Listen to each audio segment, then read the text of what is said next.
सभी देशवासियों को सियाराम छोटेलाल बनारसी राजभर का पैगाम। कोरोना हारेगा, भारत जीतेगा। इस महामारी में जो गीत मैं गाने जा रहा हूँ, मुझे पूर्ण विश्वास है आप लोगों को अवश्य ही पसंद आएगा। कृपया आप लोग लॉकडाउन के अंतर्गत घर में रहें। गीत के ही जैसे शुरुआत है। रोज चेतावा सरकार हो, बार बार हो भैया घर ही में रहिया। रोज चेतावा सरकार हो, बार बार हो भैया घर ही में रहिया। अगली लाइन में कहना है कि घर में क्या क्या कहना है। अरे घर ही में रहिया भैया, घर ही में रहिया। रोज चेतावे सरकार हो, बार बार हो भैया घर ही में रहिया। रोज चेतावे सरकार हो, बार बार हो भैया घर ही में रहिया।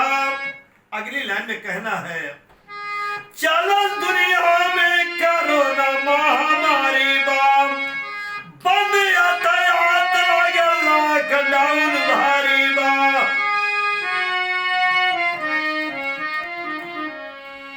बाट बीमारी बरी यार हो, बरी यार हो भैया घर ही में रहिया। बाट बीमारी बरी यार हो, बरी यार हो भैया घर ही में रहिया।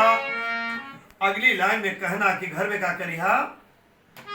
करिहा न बसते क्यों से हाथ ना मिलैया। गरम पानी पिया खुद सबके पियैया।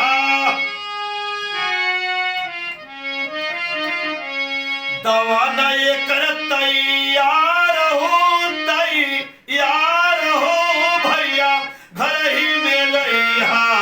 दवा न ये कर तैयार हो, तैयार हो भैया घर ही में रहिया।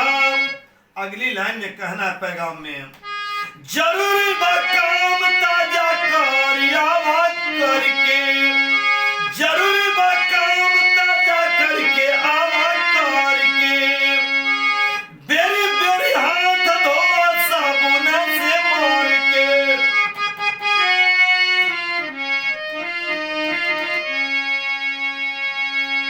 हल्के में ले हाजनी यार हो, अब यार हो भैया घर ही में रहिया। हल्के में ले हाजनी यार हो, अब यार हो भैया घर ही में रहिया।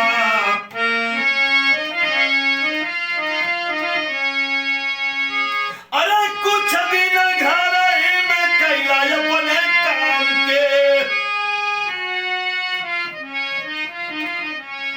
आवत हो रामायण दर्शन कैला सिया राम के।